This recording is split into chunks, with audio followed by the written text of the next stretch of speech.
So this is my son's computer. He wanted to upgrade on his RAM, which is these two pieces right here, that and that.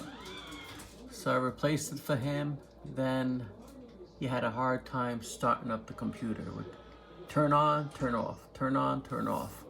I've seen videos telling me to try different things. One of them was to take out that battery for 30 seconds and replace it, and it should fix the problem, which it did for a short time.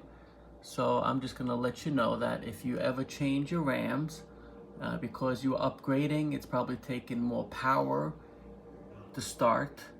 Most likely that battery is weak. So instead of just taking it out and replacing it with the same battery, which will probably give it a little boost, just replace it completely. Take it out, you're at that point, just replace the battery. That's what I did, and I haven't had an issue since. So that solved my problem. Thanks for the other guy that suggested this. Just go one step further, replace it with a fresh new battery. Thanks for watching.